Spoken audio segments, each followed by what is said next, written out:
This second incident, centred around Tommy Robinson, is the one that has been shared hundreds of thousands of times already since the video was posted on social media on Sunday, and involves his young daughter who, on the 1st of March, was at Centre Parks in Woburn Forest with her family. Robinson's own video, which by the audio indicates he was speaking to his daughter about a man touching her inappropriately while in the pool area.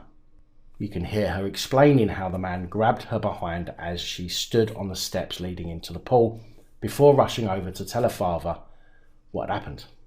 In a subsequent video, we can see Robinson interacting with several police who then go on to arrest Robinson for assault. Now, from the information within Robinson's videos, it would appear that he approached the man who grabbed his daughter and questioned him. The man is alleged to have admitted that he grabbed her by accident. Then we hear about how Robinson tried to restrain the man who suffered an injury.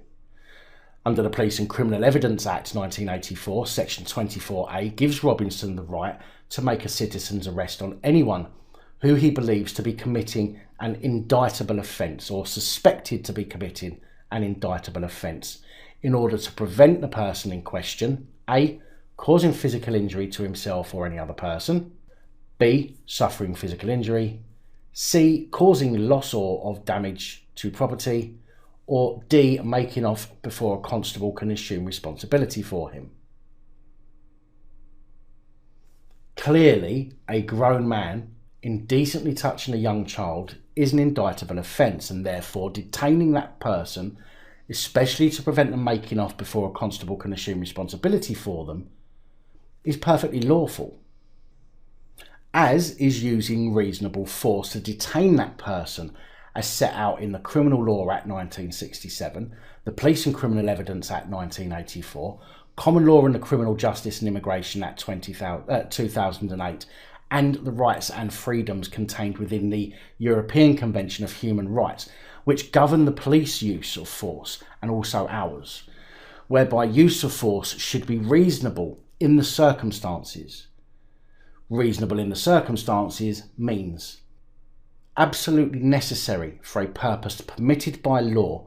The amount of force must also be reasonable and proportionate, i.e. the degree of force used must be the minimum required in the circumstances to achieve the lawful objective.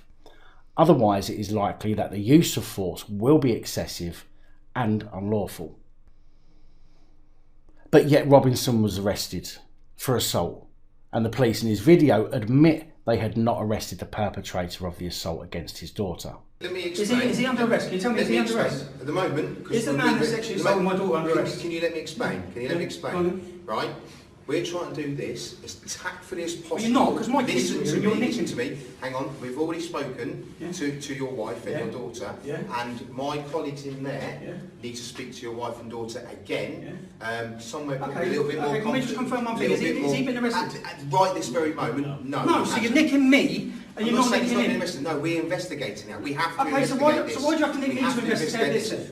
The reports so far in the mainstream media are very sparse, but I think that no matter what your thoughts about Tommy Robinson, Stephen Yaxley, Lennon are, those need to be put aside in order for you to see with clarity that this is nothing about his or your politics.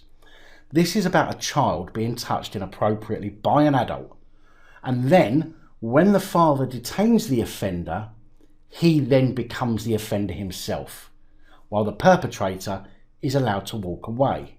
Now, I called Bedfordshire Police to find out if they'd actually made an arrest or even interviewed the other man in relation to the assault against Robinson's daughter.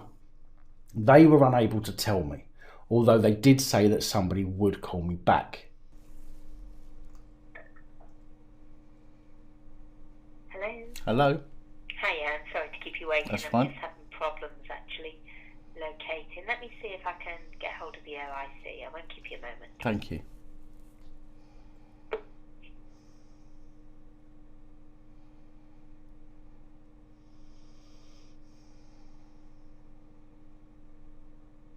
Hello? Hello? I'm sorry, my system's not working at the moment. So it's the incident regarding Yaxley Lennon. Yeah. Can I take your name, please? Yeah, my name's Daniel.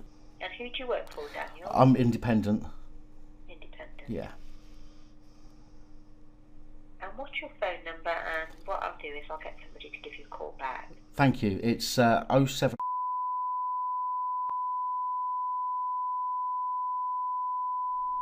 And you want to know whether the other person has been arrested? Yeah, I just wanted to know whether or not he'd been arrested or in interviews. Okay. In relation. I'm not sure if they'll be able to tell you, but I'll get hold of someone to give you a call back. Lovely. Thank you very much.